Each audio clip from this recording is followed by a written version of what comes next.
Hi welcome to NTV business bulletin. Business bulletin లో ముందుగా latest developments చూద్దాం.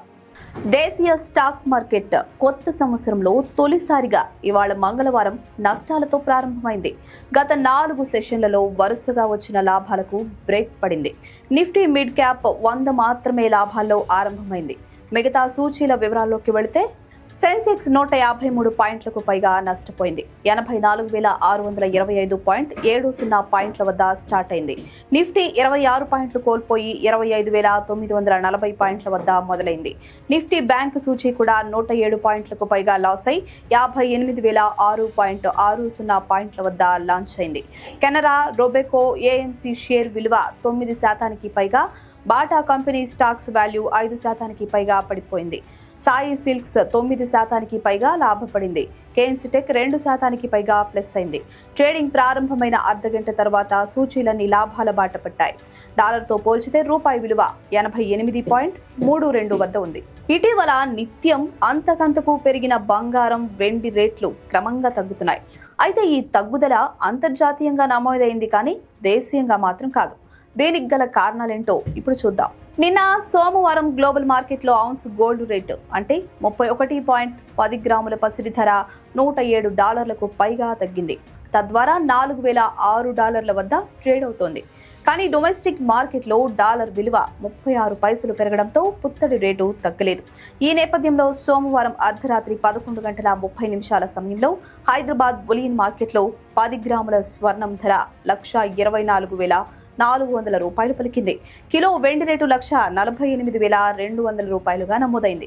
ప్రస్తుతం మన దేశ ప్రైవేట్ రంగ బ్యాంకుల్లోకి విదేశీ ప్రత్యక్ష పెట్టుబడులను 74% వరకు అనుమతిస్తూ ఉండగా, ప్రభుత్వ రంగ బ్యాంకుల్లోకి గరిష్టంగా 20% మాత్రమే అనుమతిస్తున్నారు. ఈ పర్సెంటేజ్ ఇప్పుడు 49%కి పెంచే అవకాశాలు ఉన్నాయి. దీనికి దారితీసిన కారణాలేంటో ఇప్పుడు చూద్దాం.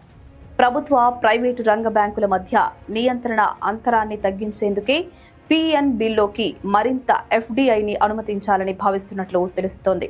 ఈ మేరకు రిజర్వ్ బ్యాంక్ ఇండియాతో ఆర్థిక శాఖ కొన్ని నెలలుగా చర్చలు జరుపుతున్నా ఇంకా తుది నిర్ణయం తీసుకోలేదు. మన దేశ ఆర్థిక వ్యవస్థ బలమైన వృద్ధి సాధిస్తున్న నేపథ్యంలో జనవరి, సెప్టెంబర్ మధ్య కాలంలో భారత ఆర్థిక రంగంలోని సంస్థల వాటా కొనుగోలు లావాదేవీలు ఏకంగా 127% పెరిగాయి. తద్వారా $8 బిలియన్ చేరాయి.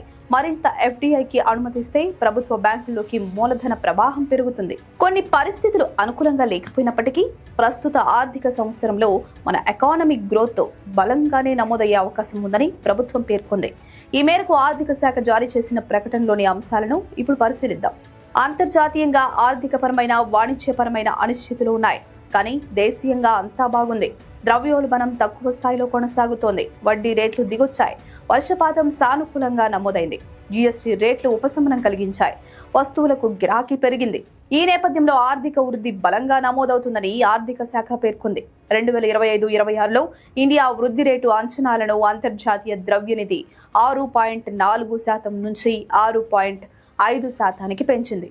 రిజర్వ్ బ్యాంక్ ఆఫ్ ఇండియా 6.6% నుంచి 6.8%కి సవరించింది. మన ఉత్పత్తులపై అమెరికా ఆగస్టు చివరి నుంచి అధిక పన్నులు వసూలు చేస్తున్న సెప్టెంబర్ త్రైమాసికంలో మన ఎకానమీ వేగాన్ని అందుకోవడం విశేషం. రష్యా చమురు సంస్థలపై అమెరికా ఆంక్షలు విధించిన నేపథ్యంలో మన దేశం క్రూడ్ ఆయిల్ కోసం అమెరికా వైపు ఫోకస్ పెట్టింది. దీంతో దిగుమతులు పెరిగాయి.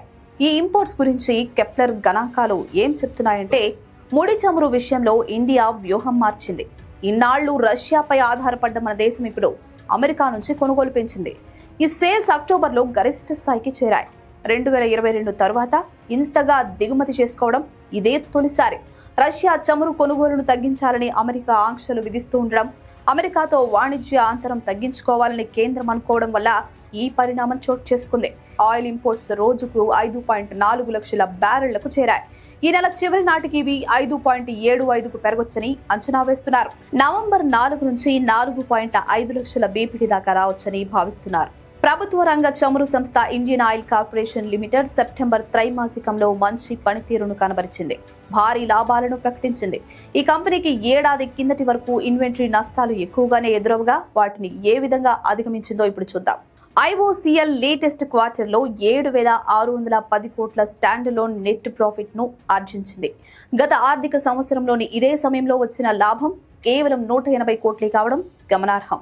నిర్వహణ సామర్థ్యాలు పెరగడం, అధిక రిఫైనింగ్ మార్జిన్ల వల్లే అనూహ్యంగా లాభం కొన్ని రెట్లు పెరిగింది. ముడి చమురును పెట్రోల్, డీజిల్ వంటి ఇంధనాలుగా మార్చడం ద్వారా సమీక్ష త్రైమాసికంలో $10.6 సంపాదించింది. ఏడాది కిందటి ఫలితాల్లో ఇది కేవలం $1.59గానే నమోదైంది.